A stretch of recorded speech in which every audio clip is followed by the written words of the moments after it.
सदगुरु परम पूज्य बाबा जयपुर महाराज के चरणों में कोटि कोटि प्रणाम करता हूँ, नमन करता हूँ, वंदन करता हूँ और आप सबकी सूरत के कल्याण के लिए उनसे दुआ कराता हूँ, प्रार्थना करता हूँ।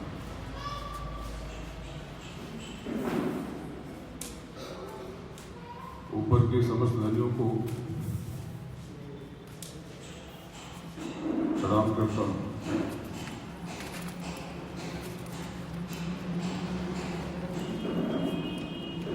इस जगत को चलाने वाली समस्त ऊर्जाओं को उनको भी प्रणाम करता हूँ और उनसे प्रार्थना करता हूँ कि आपके कर्मजनित कष्टों से लड़ने की आपको शक्ति प्रदान करें और स्वयं से परे जाने का मार्ग प्रदान करें। आप सबको और आपकी आज्ञा सबको बैठे, आपके सूरत, आपके रूप, आपकी जीवात्मा जो प्रभु मानुष है वो दमन पवित्र जीवात्मा। आज का ये दिन गुरु महाराज की प्रेरणा से हम सब ने ये रूहानी महफिल सजाई। रूहानी यानी स्वयं के बोध की, स्वयं के जागरण की, स्वयं से पहचान।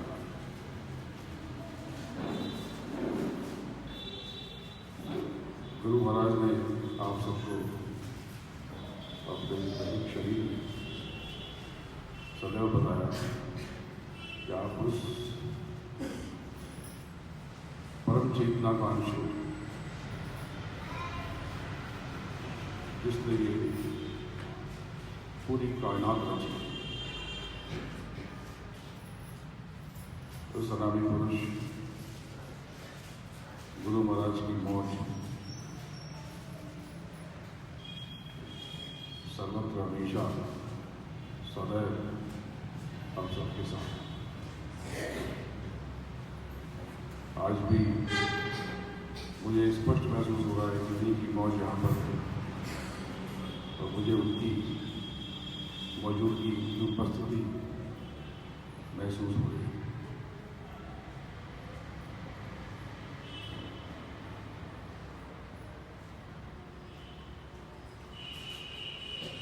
गुरु महाराज ने आपको जीवन भर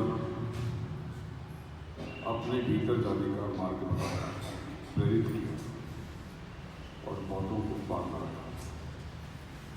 वो अनामी पुरुष सचखंड के मालिक, समूची सृष्टि के नियंता, हम सबके अवभाग्य की वो हमें प्राप्त। नहीं तो हम सब 700 करोड़ इस धरती के जीव मनुष्य, और जितने हम मनुष्य उतने ही वजन की धरती की चींटियां। विज्ञान कहता है कि इस धरती पे जितने मनुष्य हैं उससे ज़्यादा वजन की चींटियां। अब एक मनुष्य के वजन में कितनी चींटी होगी? अरबों खरबों। खाली चींटियों की बात करता हूँ, तो छोटे छोटे सूक्ष्म कीड़ों की बात नहीं। तो कितनी जीवात्माएं इन 84 लाख योनियों में फंसी पड़ी। बात को समझो। आपका अहोभाग्य, आप सब लोअर केजी के विद्यार्थी नहीं हो, आप सब तो ग्रेजुएशन, पोस्ट ग्रेजुएशन, पीएचडी। इसलिए कह रहा हूँ कि आपका भाग्य कि आपको इतने बड़े महापुरुष का दीदार हुआ, इतनी बड़ी परम शक्ति का साक्षात दर्शन, उसका सानिध्य मिला। उसने अपने मुखारबंद से यहाँ पर उपस्थित अधिकतर लोगों, सब तो नहीं, बहुत से नए लोग भी, लेकिन उनको स्वयं नाम का दान किया। नामदान का मतलब केवल कोई नाम का उच्चारण या नाम का परिचय नहीं, वो बहुत बड़ी चीज है, वो बहुत बड़ी चीज है। नामदान का मतलब कि उन्होंने आपको स्वयं में अंगीकार करने की सहमति दी।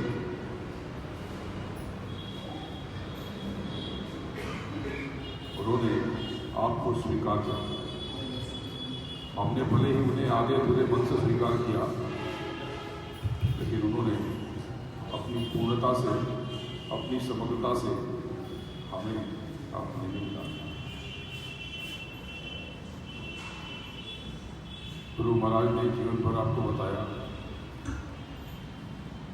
कि आपका ये मनुष्य शरीर किराए का मकान है, जो कुछ समय के बाद खाली करना पड़ेगा। आज यहां बैठे हुए, यहां पर उपस्थित लगभग सभी लोग 100 वर्षों के बाद नहीं होंगे,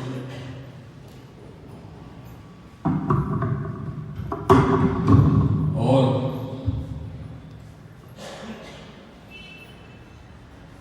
आप तो क्या, आपकी संतान भी 100 वर्षों के बाद इस जगत में नहीं होगी। और जिनकी उम्र 40-50 साल है, जिनके बच्चे मतलब 20 साल के हैं, संभावना है कि उनके भी बच्चे 100 वर्षों के बाद इस जगत में नहीं होंगे। कहाँ चले जाएंगे? आप कहते हो कि कैलाशवासी हो जाएंगे, स्वर्गवासी हो जाएंगे। गुरु महाराज ने बताया कि इन सब बातों से स्वयं को मूर्ख मत बनाना। आपको क्या पता कि आप कहाँ जाओगे? आप किसी परमात्मा के पास शरीर छोड़ने के बाद नहीं जाओगे। आप 84 लाख योनियों के कर्मानुसार भी किए जाओगे। जैसे जैसे आपने कर्म किए हैं, वैसे वैसे फल आपको भोगने पड़ेंगे। अगर आप ये समझते हो कि मरने के बाद आपको परमात्मा मिलेगा, भगवान मिलेगा, ईश्वर मिलेगा, तो क्षमा करना आपसे। गुरु महाराज ने आपको बताया, यदि प्रभु की प्राप्ति होगी तो जीते जी, मरने के बाद कुछ नहीं। हैरानी ये नहीं है कि आपकी स्थिति क्यों है, क्योंकि पिछले कर्म आपको पता नहीं कि आपने क्या किया। हैरानी तो ये है कि आप अभी तक जाग के भी सोए रहने का अभिनय कर रहे हैं। जब युधिष्ठिर से यक्ष ने पूछा इस जगत का सबसे बड़ा आश्चर्य क्या है, युधिष्ठिर गंभीर हो गए, एक विराम लिया और उन्होंने कहा कि सबसे बड़ा आश्चर्य तो यही है कि इस जगत में सब कुछ पता है, फिर भी इस जगत में सब कुछ पता है, फिर भी मनुष्य जीवन पर जान के भी अनजान बने रहने की कोशिश करते। आप सबको, ज्यादातर लोगों को जो पुराने हैं, उनको तो उस अनामी पुरुष का सानिध्य मिला है। उनके मुख से जो वचन निकले, जो उन्होंने आपको मार्ग दिया, राह बताई और आपको अपने मुखारबंद से जो कुछ भी कहा वो कहीं गया नहीं, मिटा नहीं, इस वायुमंडल में आपके इर्द गिर्द ही घूम रहा है, आपके आसपास ही उनकी वाणी, उनके वचन, उनके सत्संग साये की तरह, छतरी की तरह आपको ढके हुए हैं। उस महापुरुष की दया का आपको जितना अंदाज़ा है उससे ज़्यादा अंदाज़ा आपको नहीं है कि आप कितने बड़े रक्षा कवच के नीचे खड़े हैं। उनकी बहुत से प्रश्न मुझे बार बार लोग प्रश्न पूछ रहे हैं कि वो है कि नहीं है। मैं एक ही बात कहता हूँ कि क्या आप उनको देह समझते हो? क्या आप अब तक उनको मनुष्य समझते हो, व्यक्ति समझते हो, कोई आदमी समझते हो? सद्गुरु किसी देह का मोहताज नहीं है। उनकी देह है या नहीं, इस पर मैं कोई प्रश्न नहीं उठाता, लेकिन मैं इतना जानता हूं कि मैं दर्जनों बार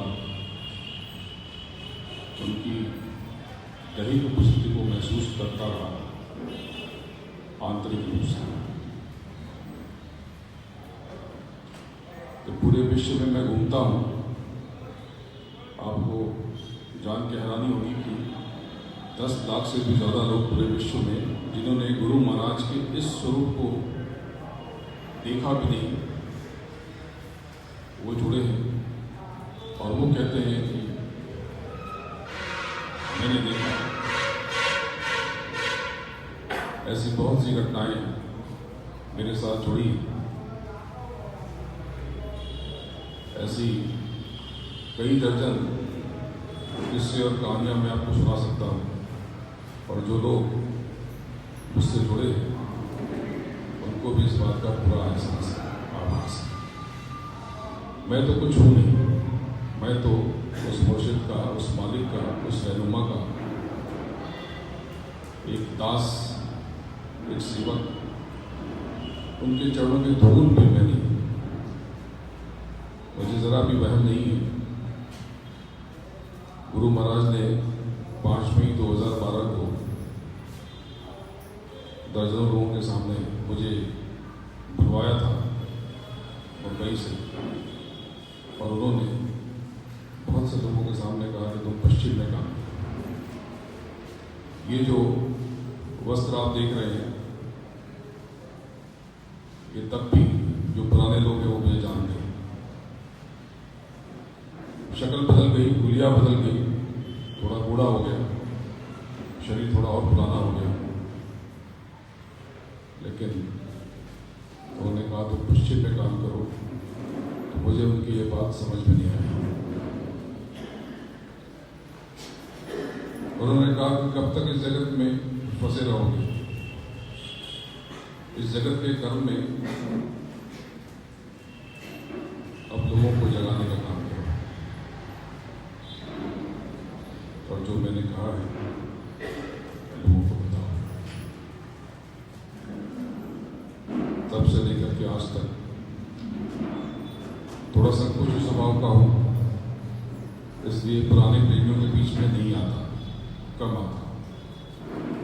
क्योंकि मुझे उन्होंने सीधे रूप से तो ये नहीं कहा, उन्होंने कहा कि लोगों को ज्ञान भजन में दिक्कत होती है तो जगाने में मदद करो।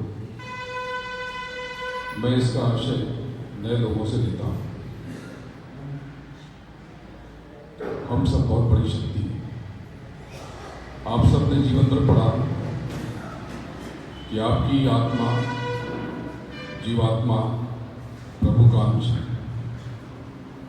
हुजूर ने जीवन भर आपको बताया, जब आपकी आत्मा, आपकी रूह, आपकी सोल, ये जीवात्मा उस परमात्मा का, उस प्रभु का अंश है, तो छोटे बड़े परमात्मा तो आप भी हुए।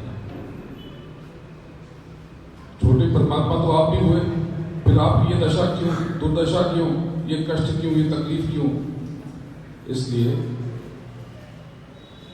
कि आप मार्ग से विचलित हो गए। आप राह से भ्रमित हो गए और स्वयं की पहचान भूल गए।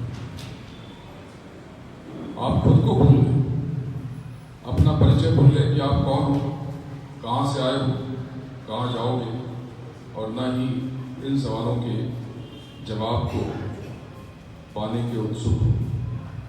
अगर किसी से बात करोगे तुम्हारी मृत्यु हो जाएगी तो वो आपको दुश्मन समझेगा।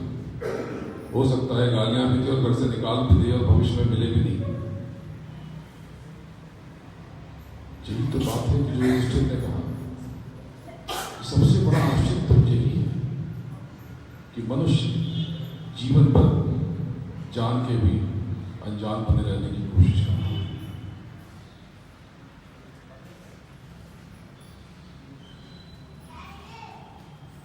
बहुत समय बीत गया इस जगत में आपको बेमतलब के काम करते हुए।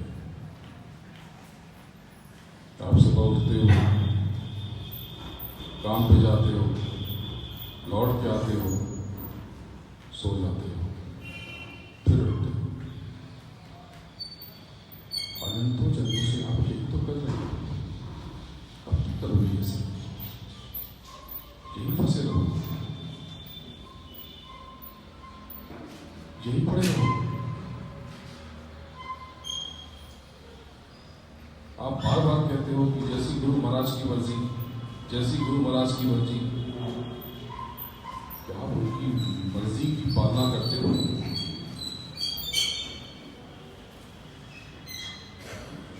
गुरु महाराज ने कहा कि आप अपने भीतर उतरो ज्ञान और भजन के द्वारा, और आप सुबह 8 माला फेर लेते हो फटाफट जल्दी जल्दी। तो सुबह दूध वाला दूध दे के जाएगा, बच्चों को स्कूल जाना है, आपको दफ्तर जाना है, और किसी तरह से कान में उंगली डालते हो और तो शुरू हो गई। देखो, गुरु महाराज ने जो बताया वो तो साक्षात्कार था, प्रथम परिचय था, फर्स्ट इंट्रोडक्शन। लेकिन आपको उनके वचनों को पकड़ करके गहराई में उतरना पड़ेगा।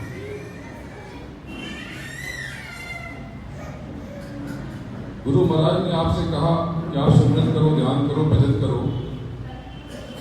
सुमिरन का मतलब 5 मिनट या 10 मिनट दिन में माला घुमा देना नहीं होता। सुमिरन का मतलब होता है सुमिरना, स्मरण, पुकारना, तड़प, सिमरना, बुलाना, आवाज देना। पूरी शिद्दत के साथ, पूरी विरह और वेदना के साथ, पूरी तड़प के साथ जब भी आपको वक्त मिले, आप उस अनामी पुरुष का, उस प्रभु को दोनों बाहें फैला करके अंतर के दोनों हाथ उठाकर जब उन्हें बार बार पुकारोगे, हर आती और जाती सांस से उन्हें आवाज दोगे, उन्हें सुमिरोगे, तब जो परिणाम होगा आप उसको महसूस करोगे। बहुत से प्रेमियों ने कहा कि ध्यान भजन में बहुत दिक्कत होती है। गुरु महाराज जीवन भर आपको बताते रह गए, समझाते रह गए, पर आपने ध्यान और भजन का मतलब सिखा दिया। दिक्कत तो होगी, क्योंकि आपकी जीवात्मा बैठी है आज्ञा चक्र पे, छठे द्वार पे, छठे चक्र पे, और उसकी यात्रा की दिशा आपने नीचे की तरफ ली हुई। खींच के 10 मिनट के लिए, 20 मिनट के लिए आप ऊपर ले जाने की कोशिश करते हो और उसके बाद पुनः उसे छोड़ देते हो।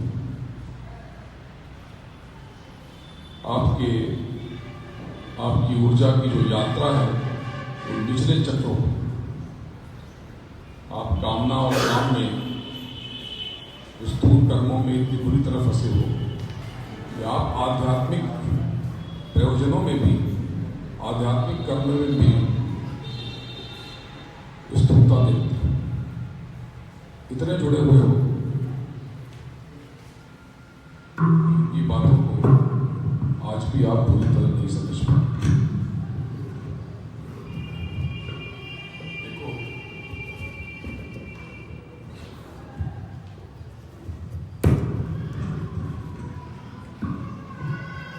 बहुत ऊपर की बात नहीं करता,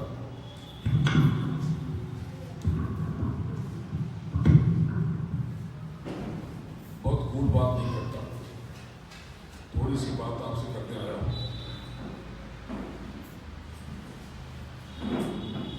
जब आप इस पिछले जगत में उतारे गए, गुरु महाराज ने आपको बताया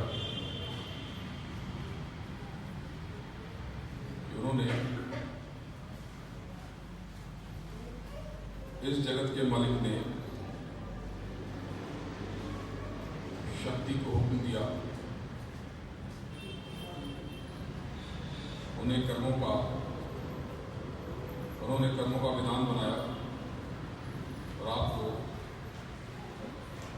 उसके अधीन रखने का, उस कर्मों के अनुपालन का शक्ति को निर्देश दिया। 84 लाख योनियों की निर्मित हो गई, 84 लाख तरह की जेल आपके लिए बना दी गई, 4 प्रकार यानी कि 4 खाने और 84 लाख तरह की जेल, 4 खाने यानी पिंडज, अंडज, उपमज और स्थावर। आप ये समझते हो कि सब ब्रह्मा ने रचा, ये बात सही नहीं है। गुरु महाराज ने अपने आरंभिक दिनों में बार बार कहा, बताया 30 लाख स्थावर इनको शिव ने रचा,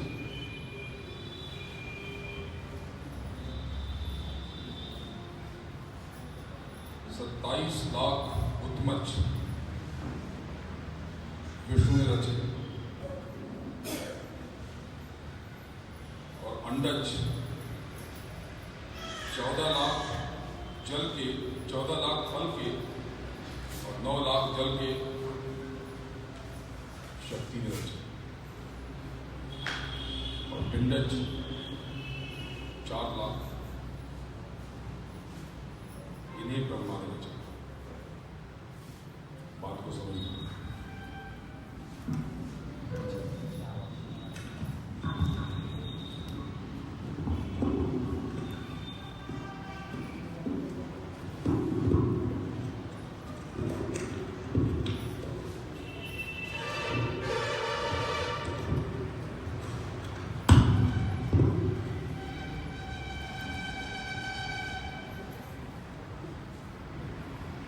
ये 84 लाख कमरे हैं, कक्ष है, पिंजरा है, जेल है। लेकिन जीवात्मा जब ऊपर की तरफ भागने लगी,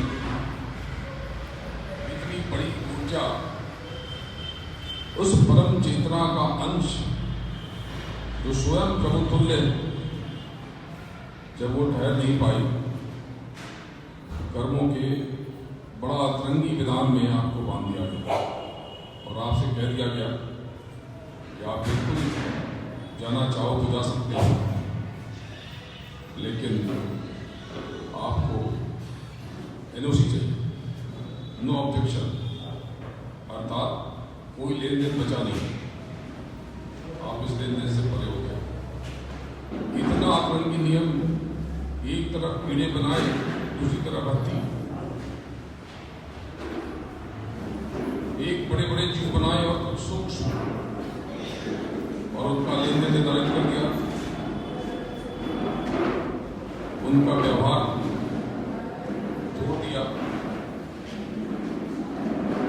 और जोड़ने के बाद कहा अब इसे चुकाना पड़ेगा, अब इसे चुकाना पड़ेगा। आपको समय तक तो आपको स्वयं का बोध रहा, उसके बाद आप इस चक्कर में फंस गए और गिर गए। जब से सृष्टि बनी है, जब से ये पूरी कायनात निर्मित हुई है, तब से आप इस जगत में इस जीवन मरण के खेल में फंसे हुए हैं। हर बार आप कुछ न कुछ चूक करते हो, कुछ न कुछ भूल करते हो। बड़े भाग मानुष तन पावा, बड़े भाग्य से आज ये अवसर मिला कि आप मनुष्य शरीर में हो।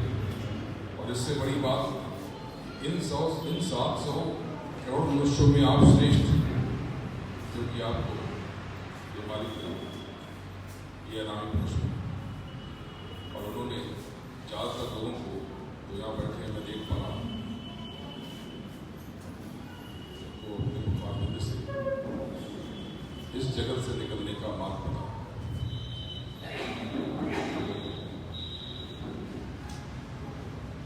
तीन तकनीक उन्होंने बताई, एक ही क्रिया के 3 पहलू, 3 facets, सुमरन, ध्यान और भजन। तो आपसे केवल गंभीर बात करने के लिए मैं यहाँ पे हूँ। उनके ही प्रकाश से मैं आलोकित हूँ, नहीं तो मुझ कपास की बाती में कुछ भी नहीं। अगर आप ये समझते हो कि मेरे अंदर कुछ है, तो यकीन करो मेरे अंदर कुछ भी नहीं। जो कुछ है वही है, वो सही वही है।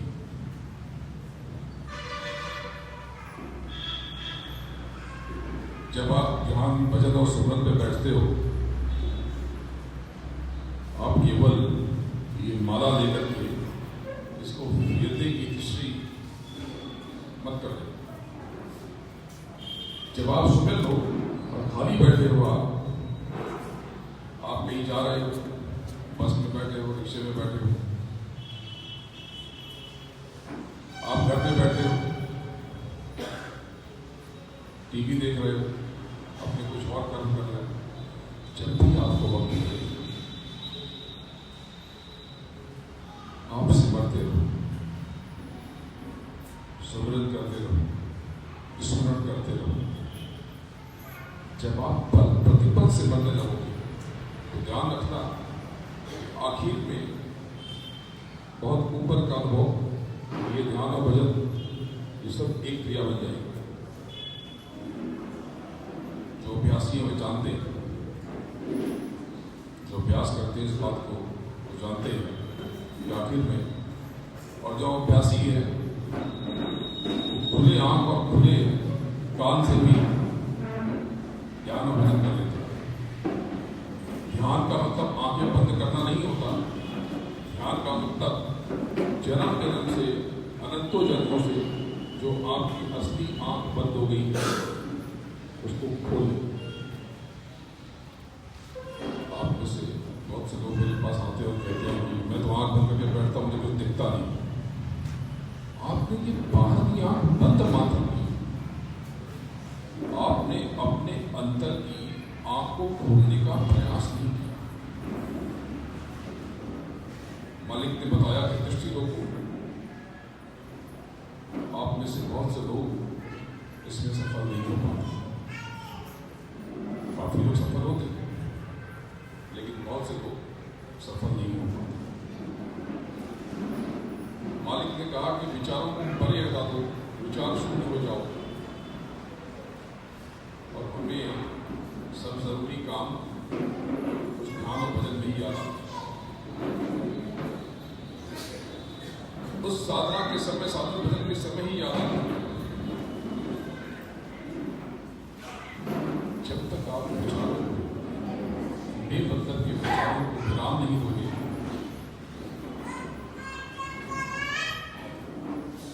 बेमतलब के ख्यालों पे अंकुश नहीं लगाओगे, ये मुश्किल आपकी बनी रहेगी।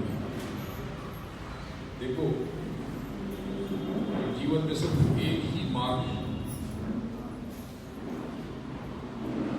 जो सड़क, जो राह बाहर की तरफ जाती है, अंदर की तरफ भी वही आती है। फिर केवल दिशाओं केवल दिशाओं का है। अगर आज से आप अपने जीवन की दिशा बदल दो तो यकीन करो कि आपकी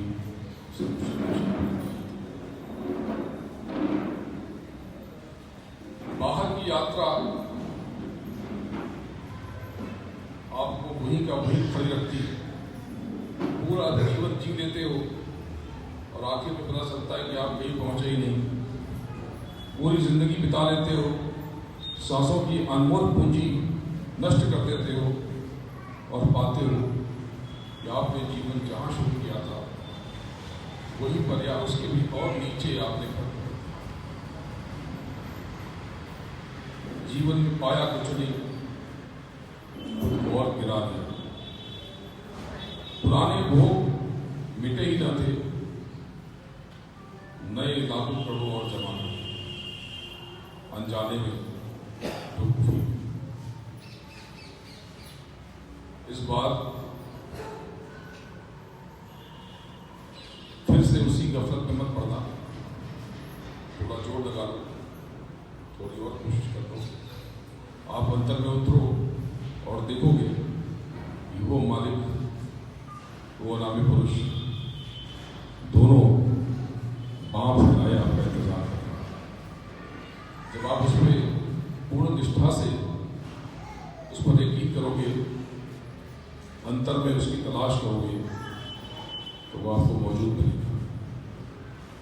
तीसरे दिन में पकनाल जो टेढ़ा रास्ता है, जब वहां तक आप पहुंच जाओगे तब आप की आंखें बड़बड़ा जाएंगी, गला रुंध जाएगा, आप बिलक पड़ोगे।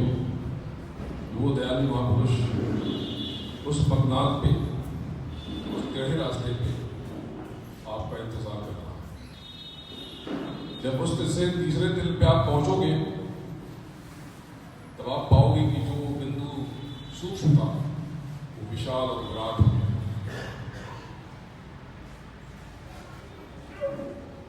आप नहीं तो बहुत कुछ पाओगे, लेकिन उसके परे भी नहीं कर पाओगे। बिना सतगुरु की दया, बिना उनकी कृपा और मेहर, बिना उनकी उंगली थामे आप इस चक्र से बाहर निकल नहीं सकते। जब पूरी निष्ठा से आप अपने भीतर उतरोगे तब आपको पता चलेगा कि वो मालिक तो जिसको हम कह रहे हैं कि वो नहीं है, वो चले गए या पता नहीं कहाँ है, मालूम होगा कि वो तो आपका इंतजार कर रहे हैं आपके भीतर। उसकी रहमत, उसकी दया इतनी बड़ी कि इस मांस के दिमाग से उसकी मौज को समझ पाना असंभव है। कल मैंने एक कथा सुनाई थी, पड़ाव में आप में से ज्यादातर लोग नहीं थे। बाबा फरीद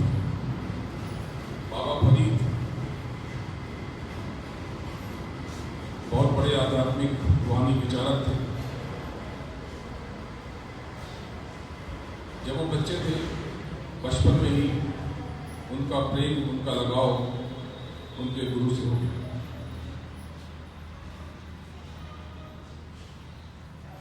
उनके गुरु ने उनको निर्देश दिया कि बच्चा, तुम्हें कोई भी जगत में भूखा या प्यासा मिले और तुम्हारे पास कुछ पैसे हो, उसको कुछ खिला देना, कुछ खिला देना। अपने कर्मों पर नियंत्रण रखो, बाकी सारा काम मैं आसान कर दूंगा। बालक फरीद की माँ ने एक बार 4 आने दिए। फरीद जाके चक्कर लिया। फरीद चक्कर लेने के लिए निकले तो पाया कि सड़क पे कुछ लोग लाचार दिख रहे थे। पूछताछ की तो पता चला कि उन्होंने कई दिनों से भोजन नहीं किया। उन्हें अपने सदगुरु की बात याद आई, अपने मुर्शिद के वचन याद आए कि जब कोई भूखा मिले तो उसे कुछ खिला देना। उन्होंने उस 4 आने से उन भूखों को खाना, जो कुछ भी बन पड़ा उन्होंने उससे उनको भोजन करा दिया। जब घर पहुंचे तो उनकी अम्मी ने कहा कि शक्कर कहाँ है? बोले शक्कर नहीं है। बोले क्यों? बोले पैसे नहीं थे। बोले दी तो थे तो कुछ चारा नहीं। बोले वो तो सदगुरु ने कहा था कि भूखों को खाना खिला देगा, उन्हें उस पैसे से भूखों को भोजन करा दिया। अम्मी बहुत नाराज हुई, सर पीटा, नास पीटे, कल मुँह निकल जा। गुस्से में अंदराती हुई अपनी कोठरी में घुसी और दरवाजा बड़ाम से बंद कर दिया। माँ थी, कुछ देर के बाद माँ का गुस्सा थम गया।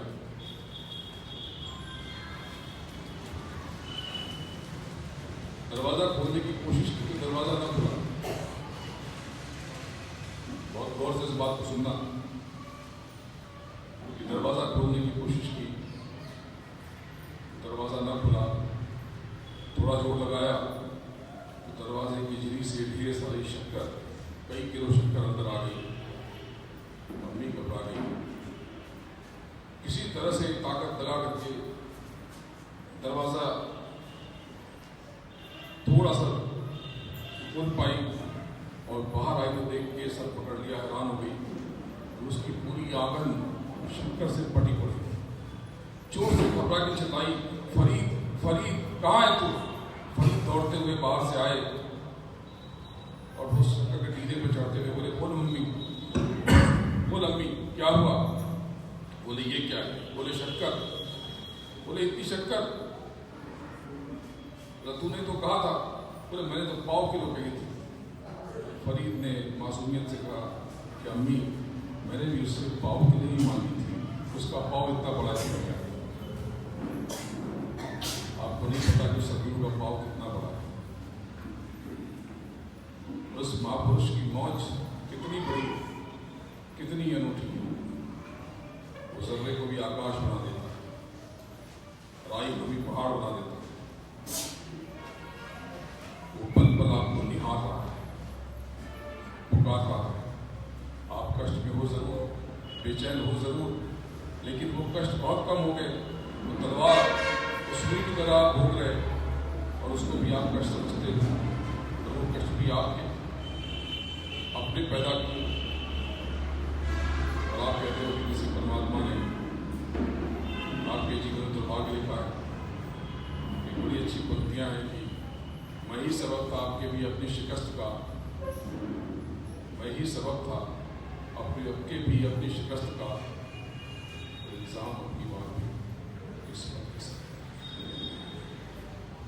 अपनी नाकामियों को, अपनी गलतियों को, अपनी भूलों को हम उस प्रभु के और सदगुरु के और किस्मत के सर डालते आए। ऐसे ही हम, ऐसी बेवकूफ़ियाँ हमने अब तक जन्मों जन्म तक की है। क्या ऐसी गलती इस बार भी करोगे?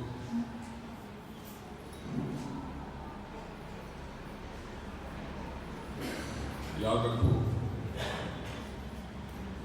अगर अब तक जागो, जाने कब जाग पाओ। गुरु गोविंद सिंह सरोवर के किनारे खड़े थे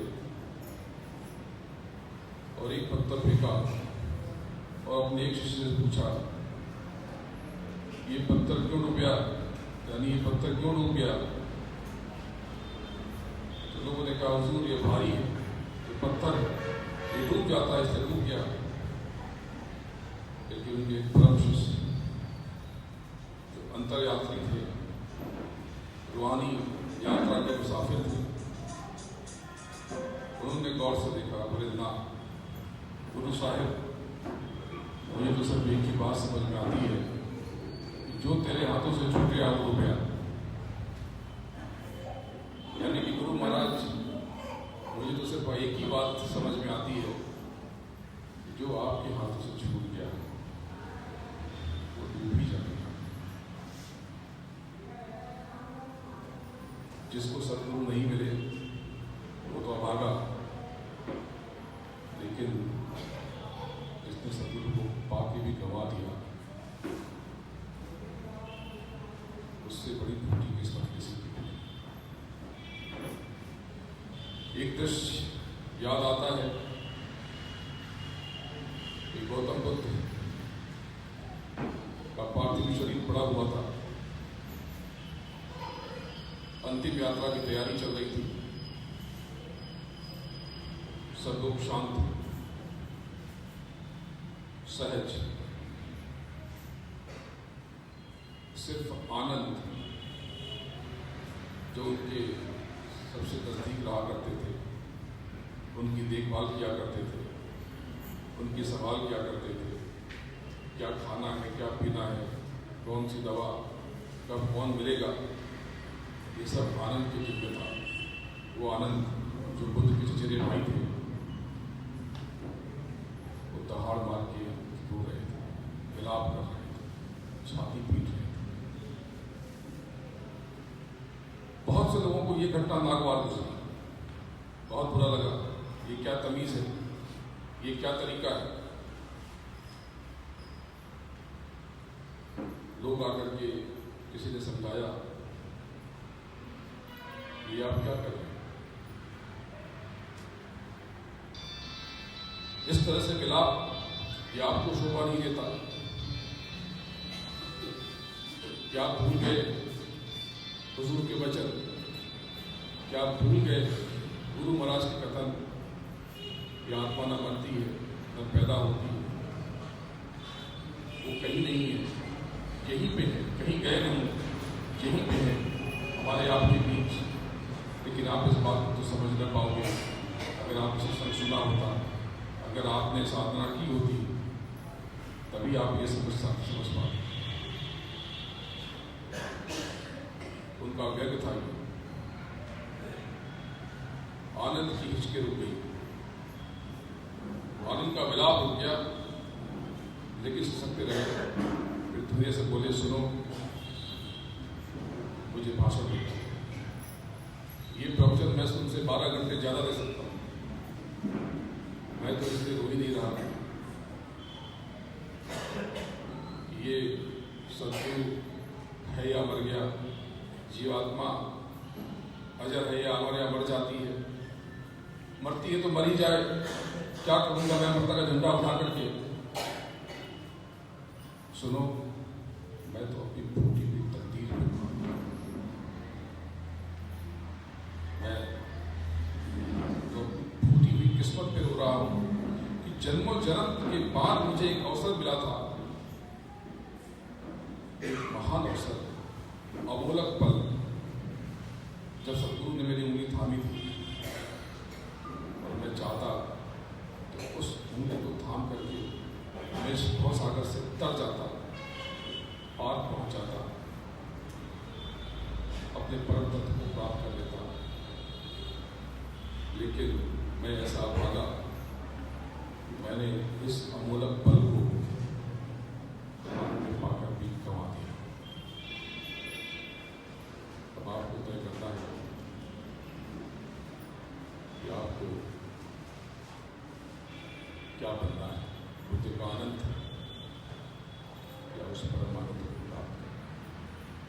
क्या आपको नहीं लगता कि ज्यादातर हम सब की स्थिति भी ऐसी है, हम बुद्ध के आनंद हैं कि हमने उस अमूलक पल को पा करके भी हमें पता भी नहीं चला कि कितना अमूलक पल हमारे हाथ से निकल गया। क्या लगता है आपको, क्या 100-200 साल और जीतोगे? क्या लगता है आपको कि आपकी देह का अंत ना होगा? क्या आप इसी गुमान में हो कि आपको पार करना, इसका ठेका उन्हीं के पास है, हमारी कोई जिम्मेदारी नहीं है? उन्होंने तो आपको बड़ा सहज मार्ग बताया था, सुलभ राह बताई थी, सरल तरीका बताया था। आप उसमें तो न पड़े, कौन अच्छा है कौन बुरा, कौन असली है और कौन नकली, कौन सच्चा और कौन झूठा, इसकी ठेकेदारी हमने ली। क्या ये हमारा काम है कि कौन सच्चा कौन झूठा? क्या हमारे को नहीं बताया कि कर्म का भोग क्या है और कैसे है और क्यों है? हर कोई अपने कर्म क्या से मिला है।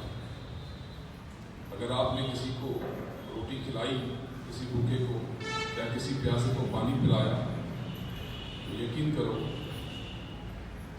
आप कौन होते हो उसको रोटी खिलाने वाले, उसको पानी पिलाने वाले?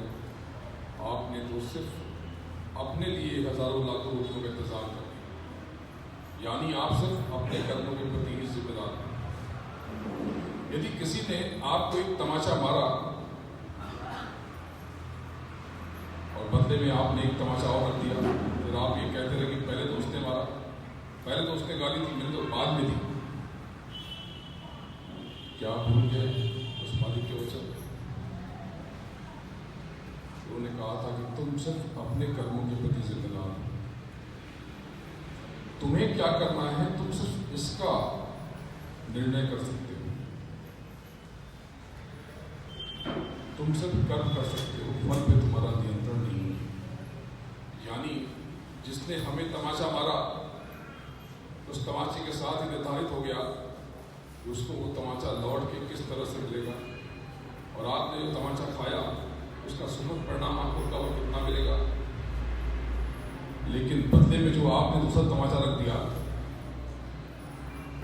दूसरी गाली दे दी, ये सोच करके कि उसने तो पहले उसने गाली दी है, अब ये निश्चित हो गया कि अब आपको कितनी गालियां वापस मिलेंगी, कितना तमाचा। परमात्मा ने, प्रभु ने आपको अपना पुलिस नहीं बनाया, ना जज बनाया। जो आपको कर्म के विधान से बांधा गया, उसमें कहीं यह नहीं लिखा गया आपको दूसरे के कर्म का भी जिम्मेदार बनाया जाता है। उसने आपको कभी नहीं कहा कि उसने आपको कभी नहीं कहा आप दूसरों के कर्मों का प्रत्युत्तर दोगे। यदि कोई गलत करता है कि अपने कर्म को पूछे,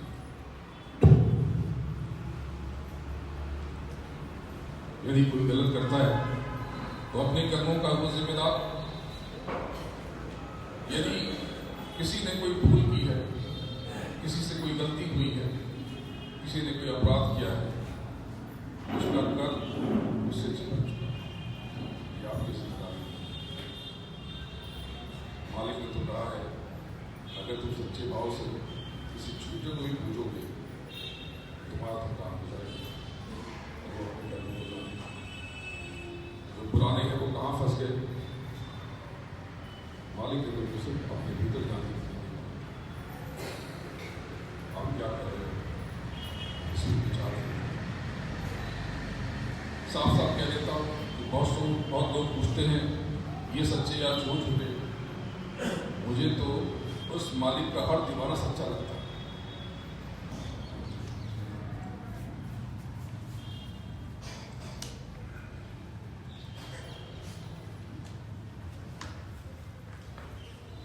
इस बात को और समझो, थोड़ा सा बता करके फिर थोड़ा ध्यान भजन करेंगे, थोड़ा इसको और समझो।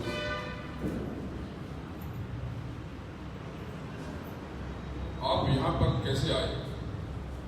जब आपको न्योता दिया गया, न्योता तो बहुत से लोगों को दिया गया, जब आपको पता चला तब आपने सोचा, विचार किया, हाँ चलो चल के देखते क्या बोलते, किसकी वाली बोलते। आपने सोचा चलो चल के देखते। अच्छी बात तो ये है, इस जगत को परमात्मा से ज्यादा हमने आपने बनाया, हमारी आपकी नियत और मंशा ने बनाया। आप कहेंगे ये कैसी बात, ये जगत तो प्रभु ने रचा। बिल्कुल ठीक बात है। हार्डवेयर जो मसाले हैं वो सब प्रभु ने रचे।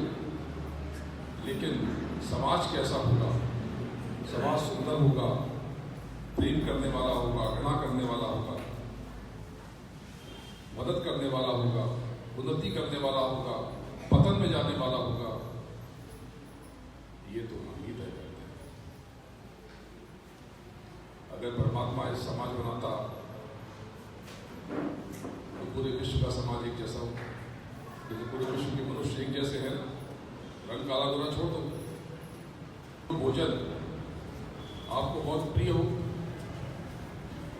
वो भोजन मैं अगर आज आपको कराऊं तो आप बहुत प्रसन्न हो जाओगे, आपकी आत्मा प्रसन्न हो जाएगी, आपका अंतर्मन के रुकेगा, अच्छा लगेगा। लेकिन कल भी कोई भोजन कराऊं तो ठीक लगेगा। लेकिन अगर आपको 1 महीने तक वही खाना खिलाऊं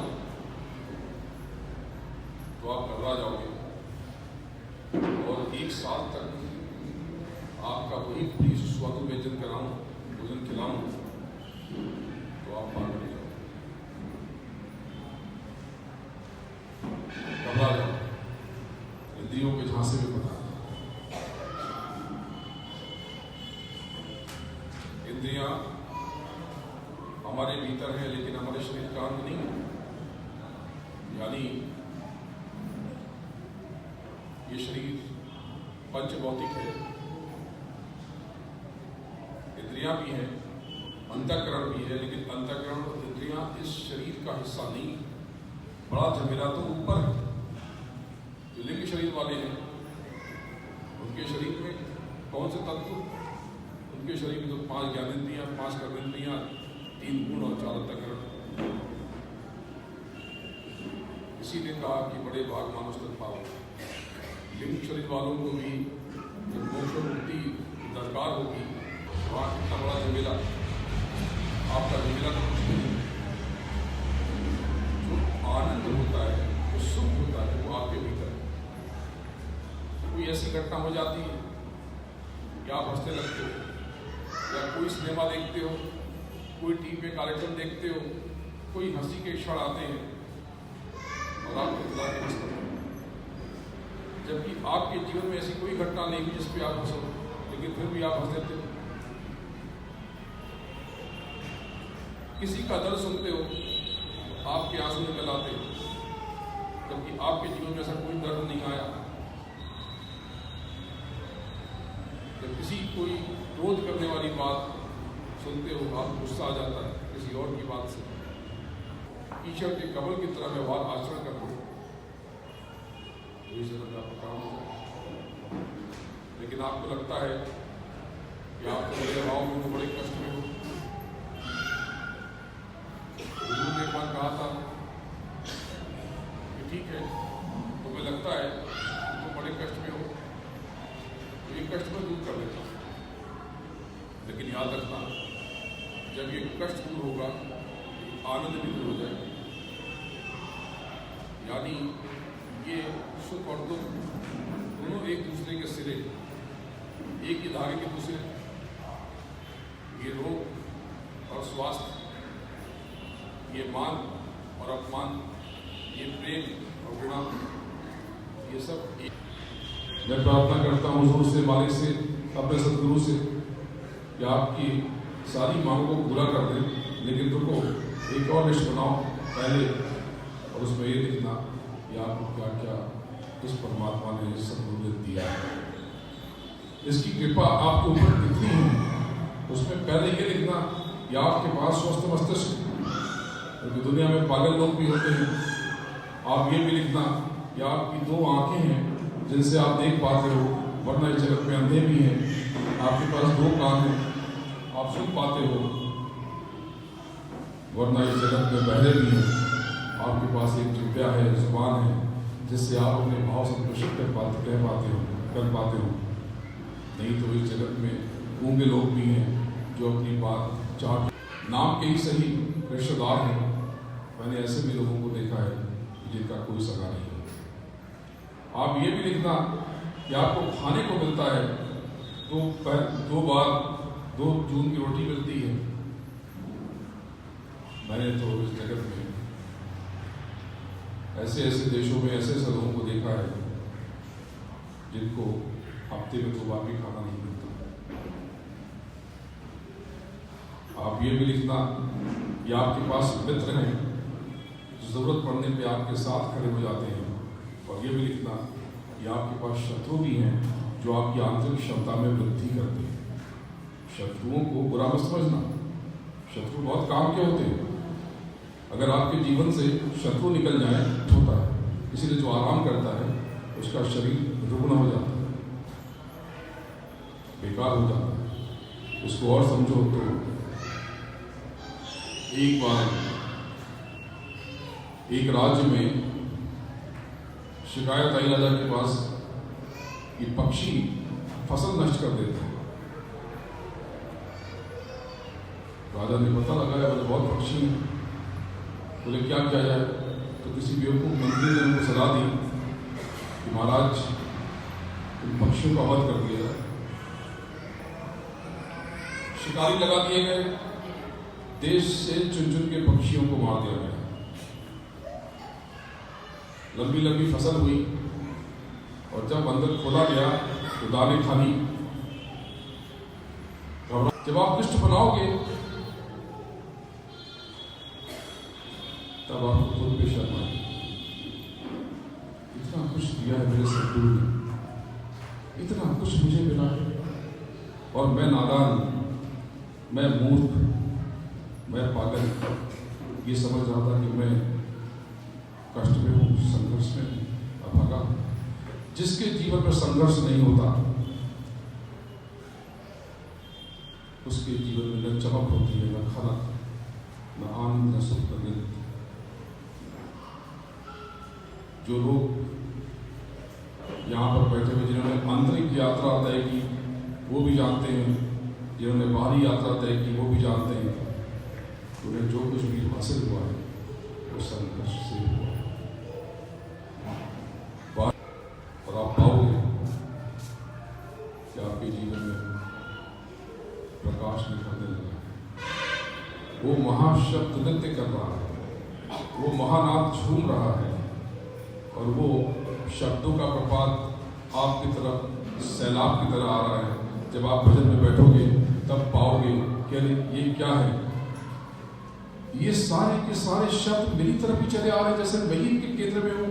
हाँ, तुम इन शब्दों के केंद्र में हो, उस महापुरुष की मौज में पल पल पल पल सदा सदा।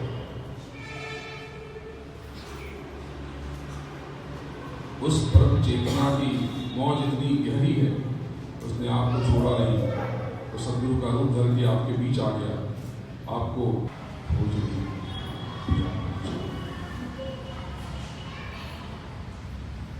समय शनय शनय मुट्ठी की रेत की तरफ फिसलता जाए, आपके श्वासों की पूंजी नित्य समाप्त हुई चली जा रही है, और आप इन झमेलों में फंस गए।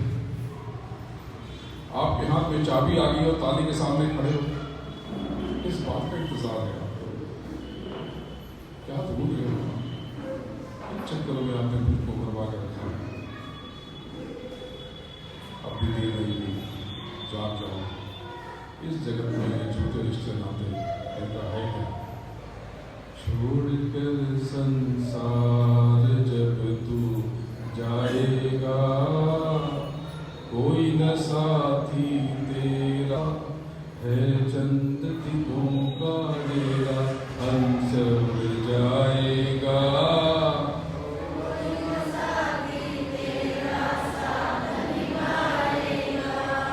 छोड़कर संसार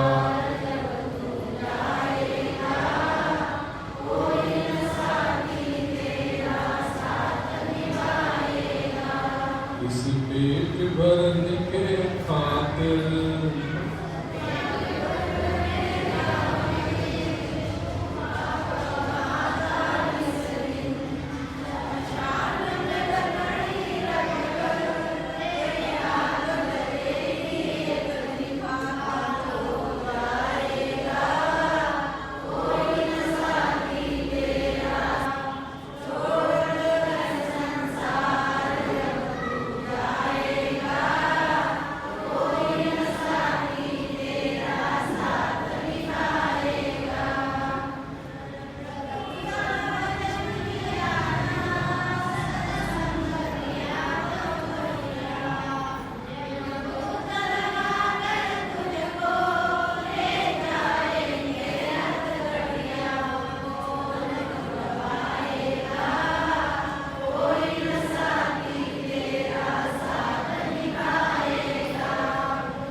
तिरोहित हुई।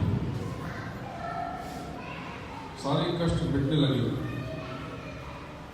एक बालक था नचिकेता, जब उसके पिता ने गालक ली तो चुप रहा। बोले पिताजी चुप नहीं हो सकता, आपने ही बताया है किसी को दान देना चाहिए, सबसे प्रिय चीजों की आहुति देनी चाहिए, सबसे प्रिय वस्तु अर्पित करनी चाहिए। तो आपका तो सबसे प्रिय मैं हूं, तो आप बताइए कि आप मुझे किससे अर्पित करना चाहेंगे। पिता क्रोध में भर उठे, बोले कि तुझे मैं यम को देता हूं, यम को देता हूं। बेटे ने स्वीकार कर दिया, शायद मन में कहा होगा तथास्तु, और निकल पड़ा। जब पिता का गुस्सा ठंडा हुआ, उसने क्षमा मांगी बेटे से, लेकिन बेटे यमराज जब आए, उन्हें खबर मिली, उन्हें बालक को बुलाया और पूरी कथा सुनी। बहुत पसंद हुए। बोले बच्चे, मैं तुमको 3 वरदान तुमको देता हूँ, जो भी तुम मांगोगे मैं तुम्हें अता फरमाऊंगा, तुम्हें प्रदान करूंगा, तुम्हें दे दूंगा। उन्हें लगा बच्चा है, मिठाई मांगेगा, वस्त्र मांगेगा, खिलौने मांगेगा, उनको नहीं पता कि वो बच्चा नहीं, वो तो बुजुर्गों में भी बुजुर्ग थे।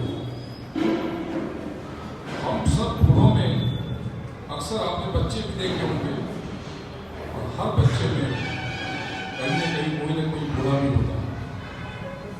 कोई बच्चे बड़ी गंभीर बातें करने लगते, बड़े परेशान हुए, और जो ज्ञान था, जो भान था, जो पता था, वो उसे बताना नहीं चाहता। उन्होंने नचिकेता को कहा कि बच्चे, ये प्रश्न तेरे लायक नहीं है, तू इसे छोड़ दे। बंदे में तू जो चाहे वो मांग ले, चाहे जब तक जिंदा रहना चाहे जीवन ले ले, पूरी सृष्टि ले ले, पूरा उपभोग ले ले, स्वर्ग की अप्सराएं ले ले। नचिकेता ने कहा कि महाराज, जिसने आपको पा लिया हो, जिसको मौत को पा लिया हो, जिसने यमराज को पा लिया हो, उसके लिए ये जगत किस जो वेद पढ़े, उपनिषद को इनका शीर्ष कहा है। उपनिषद का अर्थ बड़ा प्यारा है, विशुद्ध आध्यात्मिक। उपनिषद जो अर्थ उपवास करना, निषेधित यानी वास करना, बैठना, आसन ग्रहण करना, उप यानी समक्ष, किसके? स्वयं, यानी वही अर्थ जो उपवास का है।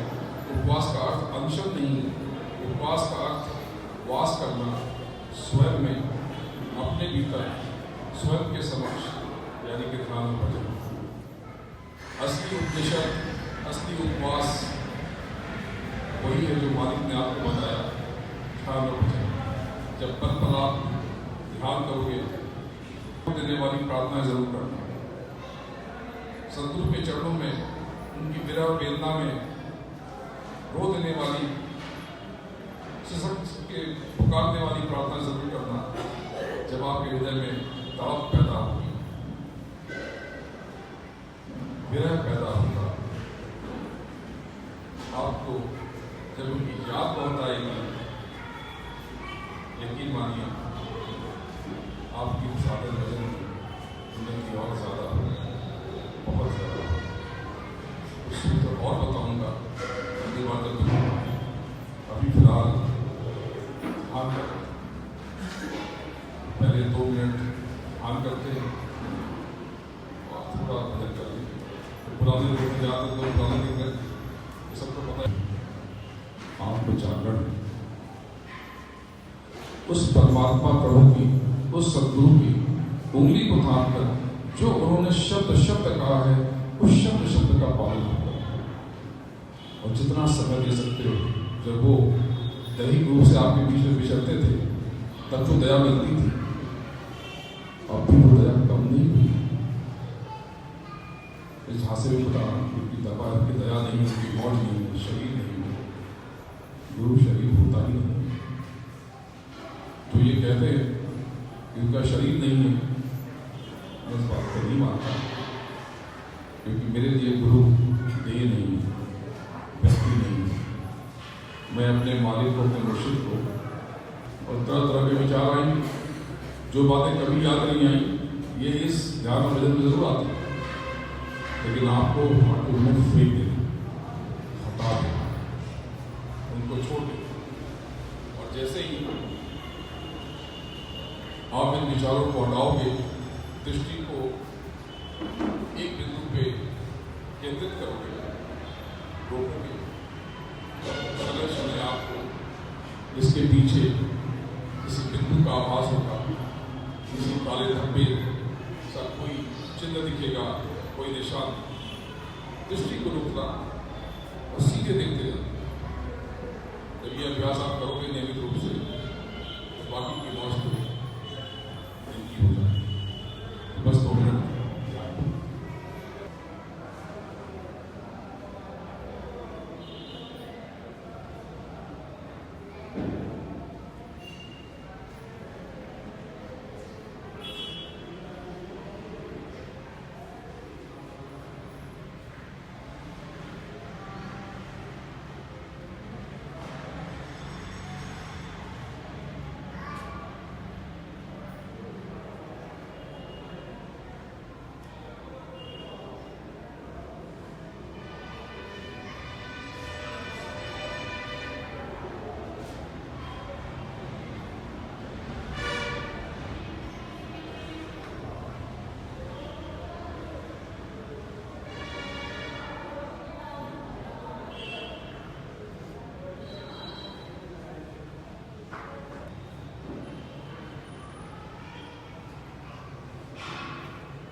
धीरे धीरे आप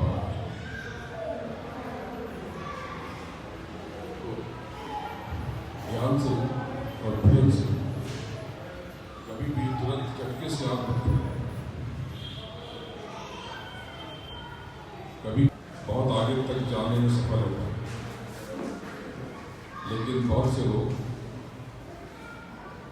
उनको दिक्कत होती है। कुछ लोगों को तो ठीक से समझ में नहीं आया, देखो, ये एक पल के अभ्यास से नहीं है। जब नियमित आप अभ्यास करोगे तब आप उस मूल रहस्य को समझ पाओगे। बहुत से लोग ये कहते हैं कि मुझे तो कुछ दिखाई नहीं पड़ता।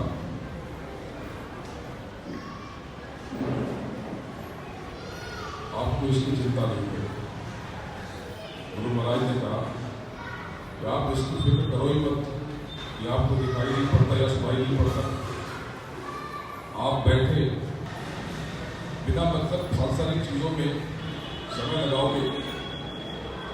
जो महिलाएं, बच्चियां या बच्चे घर पे रहते हैं, बिना मतलब टीवी देखते हैं या फोन से बात करते हैं, ये जगत के भी कर्मों में जब अनिवार्य ना हो, जगत के कर्मों को स्थगित कर दो। और कोई नहीं है, घर में आप अकेले बैठे हो तो जाकर बैठ जाओ, भजन में बैठ जाओ। जितना ज्यादा से ज्यादा आप उसमें रमोगे, जितनी फ्रिक्वेंटली, जितनी जल्दी जल्दी बार बार आप इसके अंदर जाओगे, आओगे या अभ्यास करोगे, आपको इसका मजा आने लगेगा। आपको अंदर है, आपके जीवात्मा की, आपके रूप, उसी से आपको ऊंचा आवाज लेकर के सुनने का अभ्यास करें। जब आपने देखा तो सीधा देखा। हालांकि कहीं से भी देख सकते हैं, लेकिन देखने की बात आती है, आप कितना भी प्रयास करो, आप इधर से देख ना पाओ, इधर से देख ना पाओ, इधर से देख ना पाओ। जब भी देखने की बात आएगी आप सीधा देखने के बारे में सीखें। इसी तरह से सुनने की बात आएगी तो कान बंद करके सहस्त्रार चक्र, शरीर में 7 चक्र, मूलाधार, नाभि, हृदय, कंठ, आज्ञा चक्र और सहस्त्र मानते हैं। मैंने कहा मैं एकादशी को मानता हूँ, पर एकादशी तिथि नहीं है। ये तो बहुत रूहानी अनुभव। एकादशी मतलब क्या? एकादशी मतलब एकादश स्नान में, उस महासरोवर में स्नान कर लेना, उन शब्दों को पकड़ के, उसमें जल नहीं है, उसमें महाशब्दों का प्रपात है। जब उस महाशब्दों के प्रपात में, उस महासरोवर में, उस मानसरोवर में जब हम डुबकी लगाते हैं, नीचे की यात्रा से सदा सदा की दिखा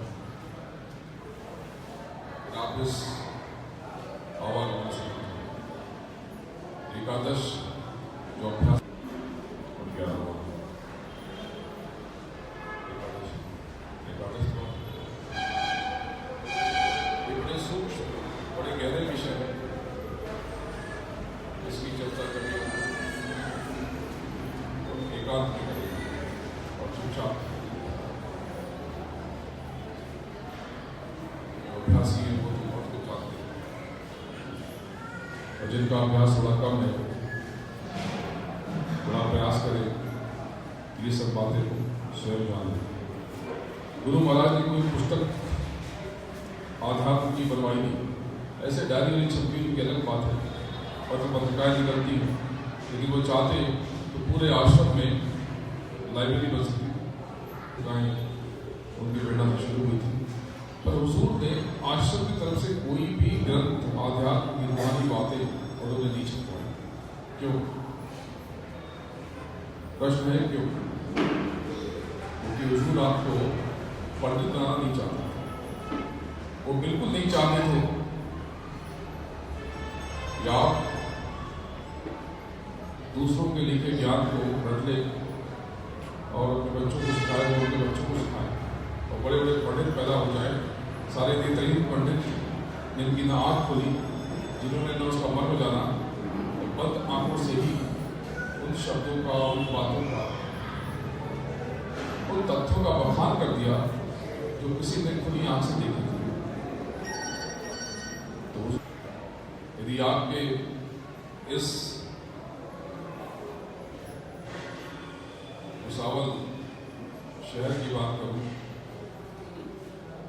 जिसने न देखा और किताबें पढ़ी वो कितना जान पाएगा। ये एक बाजार है, यहाँ पे ये मोहल्लों का नाम है और इस शहर में ये चीज़ें होती हैं, यहाँ ये पैदा होता है।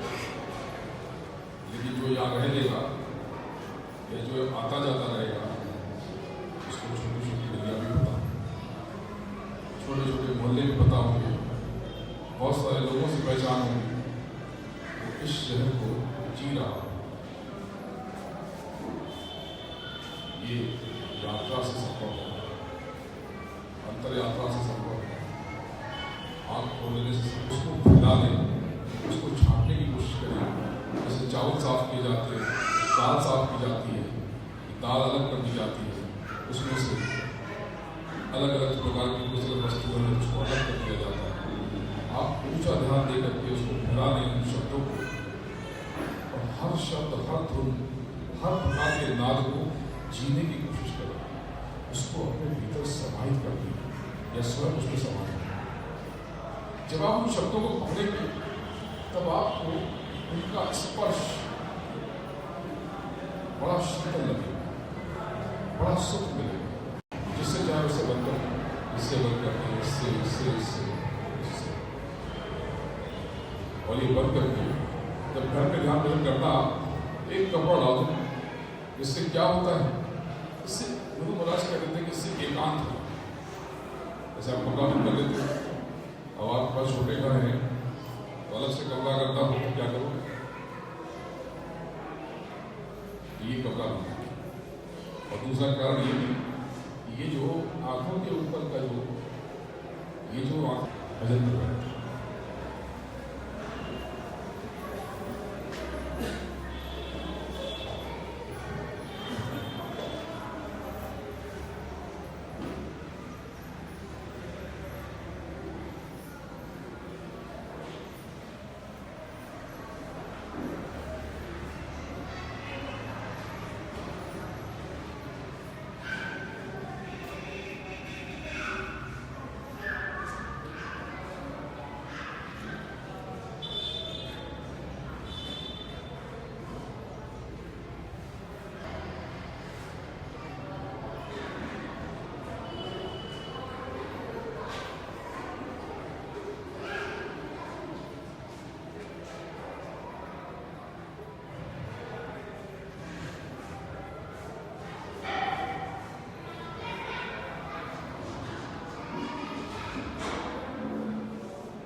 पकड़ने की कोशिश करें और धीरे धीरे पूरी उस छलकारों में डूब जाए। लेकिन उनको पकड़ करके, जब उन्हें पकड़ोगे तो आपको सदगुरु की दया का अनुभव होगा। तब आपको पता चलेगा कि गुरु महाराज के समय तक क्या बता रहे हैं। वो डोर की तरह, ये शब्द ऐसे नहीं कि सुने बचे और निकल गए, उठना मत। गुरु महाराज की दया में हम लेकर के आप खींचते चले। पहले जो टूट टूट के स्वर आएंगे वो बाद में गुंजन बन जाएंगे, और जैसे ही गुंजन बनेंगे उसके बाद धीरे धीरे जुड़ जाएंगे, और लंबी लंबी लंबे लंबे रेशे उसमें से प्रकट होंगे। मेरी इन बातों का आशय प्रयास करोगे समझ जाओ।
जिन्होंने मार्ग मन डाला, जब आप प्रार्थना करते हो तो आपको पता नहीं चलता आपकी अंदर की पात्रता विकसित हो जाती, बढ़ जाती, विशाल हो जाती।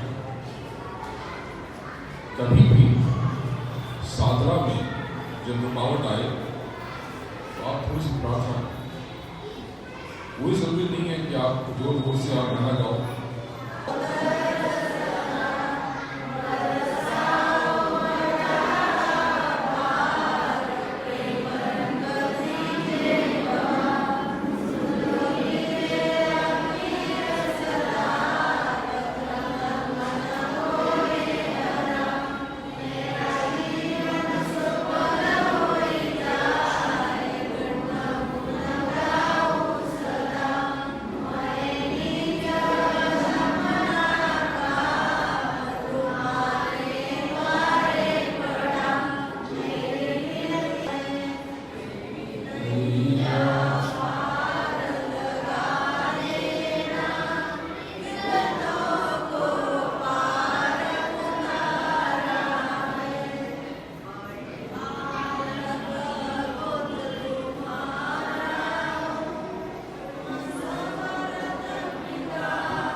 बस इससे क्या होता है, एक चुनचुनाहट पैदा होता है।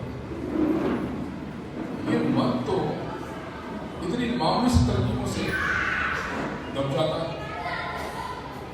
मन काबू करने से काबू में है। अगर आपने उसे आजाद छोड़ दिया तो फिर बाजी नहीं, तो फिर बड़ा मुश्किल है।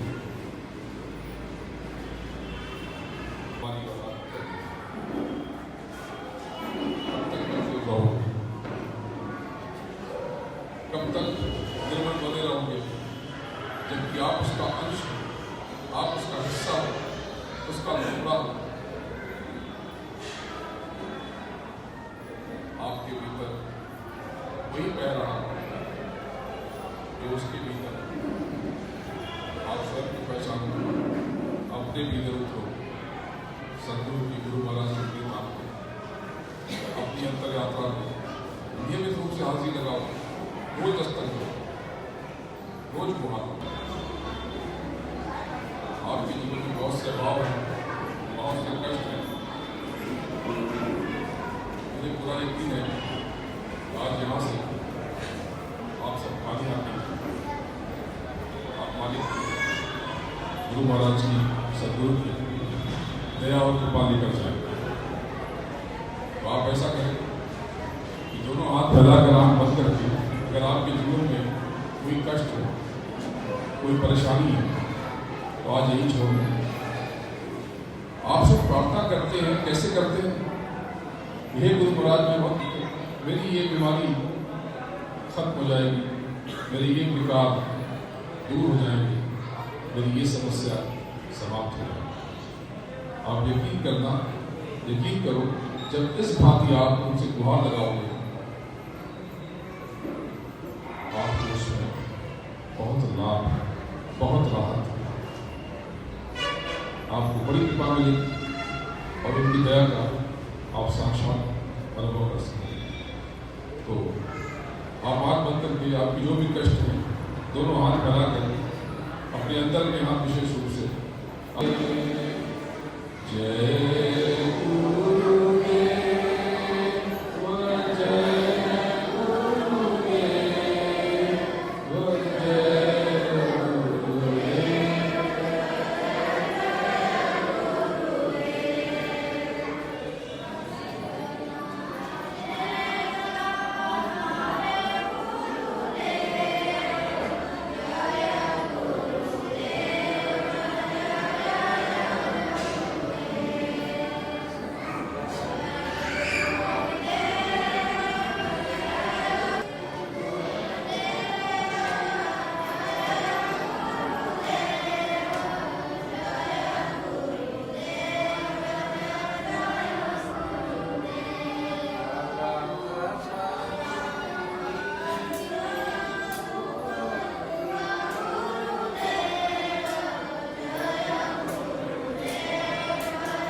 देखो,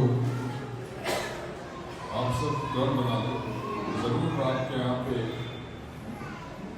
कोई अपने नियम बना लो, इससे आपके सांसारिक कष्ट भी कष्ट हो और आपको रूहानी उन्नति भी प्राप्त हो। ये सारे दीवार और भेद छोड़ दें, आप एक दूसरे से मिलें, प्रेम बांटो और एक दूसरे से जुड़ करके गुरु महाराज के काम को आगे बढ़ाओ। आप सब यहाँ पर